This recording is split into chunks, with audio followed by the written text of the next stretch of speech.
गीत veterinary classes में आपका हार्दिक स्वागत एवं अभिनंदन। आज हम आपके लिए बहुत बढ़िया परीक्षा की दृष्टि से सबसे बढ़िया टॉपिक लेके आए उपकला उत्तक। अक्सर परीक्षा में पूछा जाता है कि निम्न में से किस अंग में उपकला उत्तक किस प्रकार का पाया जाता है। तो हम सबसे पहले बात करते हैं उपकला उत्तक, जिसको बोलते हैं अपन एपिथेलियम टिश्यू। एपिथेलियम टिश्यू दो भागों में बांट रखे होते हैं, एक कवरिंग एपिथेलियम टिश्यू या फिर स्तरित उपकला उत्तक, और दूसरा होता है ग्रैंडुलर एपिथेलियम टिश्यू, जिसको बोलते हैं अपन ग्रंथिक उपकला उत्तक। सबसे पहले बात करते हैं अपन कवरिंग एपिथेलियम टिश्यू या फिर स्तरित उपकला उत्तक। इसके अंदर देखेंगे इसको चार भागों में बांट रखा है: सरल एपिथेलियम टिश्यू, स्तरित एपिथेलियम टिश्यू, आभासी एपिथेलियम टिश्यू और परिवर्ती एपिथेलियम टिश्यू। सबसे पहले बात करेंगे सरल एपिथेलियम टिश्यू। ये एकल परत रहित होती है। और सबसे पहले बात इसके अंदर हो गया तीन। पहला हो जाएगा सरल सल्की उपकला उत्तक। तो अपन देखते हैं blood vessel, example blood vessel, lymphatic, Henle का loop, Bowman capsule, pericardium, endocardium, फुफ्फुसीय आवरण। जैसे पेरिकार्डियम और एंडोकार्डियम ये किसका भाग है?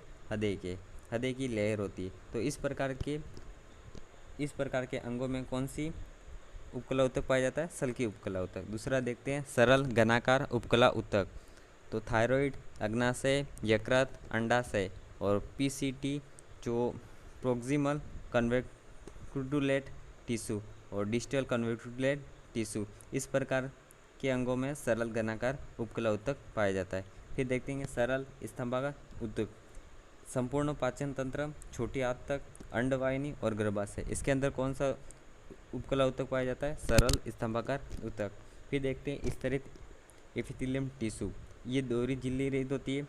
और सबसे पहला देखेंगे हम स्तरित सल्की उपकला उत्तक।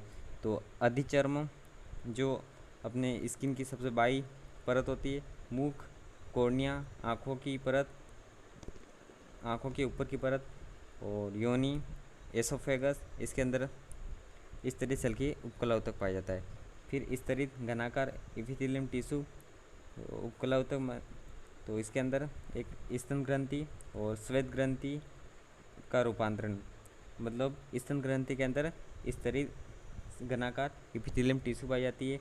स्तन ग्रंथि क्या होती है? श्वेत ग्रंथि का रूपांतरण होती है। फिर स्तरित स्तंभाकार उपकला उत्तक की बात करेंगे। जैसे कंठ, अपनी लेयरिंग जहाँ से अपनी आवाज़ उत्पन्न होती है, उसमें किस प्रकार का उपकला उत्तक पाया जाता है? स्तरित उपकला उत्तक। फिर आभासी उपकला उत्तक। इसका मतलब आभासी का मतलब ये कि अपने को अंदर से तो ऐसा लगता है जैसे दोहरी है, लेकिन होती कैसी? एकल। जैसे लिख रखा एकल, परंतु दोहरी जैसी आभास होती है। जैसे होती तो एकल है, लेकिन ये अपने को आभासी कैसे होती है? दोहरी के जैसा। तो एग्जाम्पल देखते हैं संपूर्ण श्वसन, इसके अंदर आभासी एपिथेलियम टिश्यू पाया जाता है, कंठ के अंदर नहीं होता है।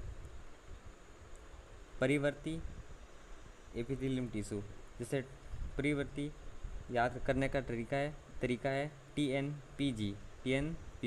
टी मतलब ट्रांजिशनल एपिथेलियम टिश्यू किस में हो जाएगा? मूत्राशय और मूत्रवाहिनी में।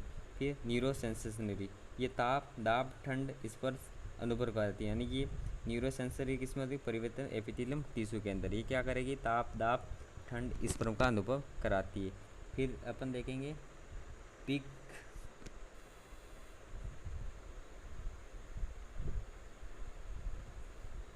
फिर देखेंगे अपन पिगमेंटेशन। ये किसमें? मेलेनोसाइट प्रदान रंजक उपकला, यानी कि ये क्या करेगी? कलर प्रदान करेगी। फिर देखेंगे अपन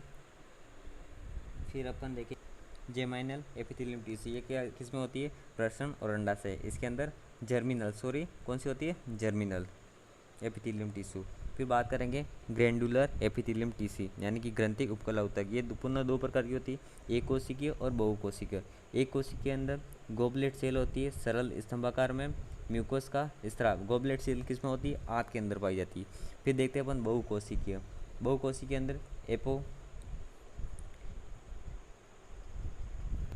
बहुकोशिकीय के अंदर देखते हैं एपोक्राइन, यानी कि इसका एपोक्राइन का मतलब है शीर्ष भाग स्त्रावी। एपोक्राइन मतलब वे भाग जो अपना शीर्ष भाग स्त्रावित करती है। जैसे दुग्ध ग्रंथि ये किस प्रकार की कोशिका है? बहुकोशिका है, ये और ग्रंथि होती है।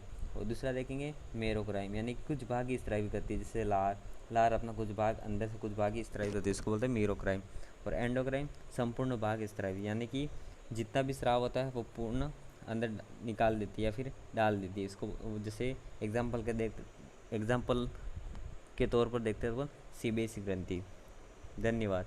अगर हमारा वीडियो अच्छा लगा है तो इसको शेयर करें, कमेंट करें, सब्सक्राइब जरूर करें। धन्यवाद।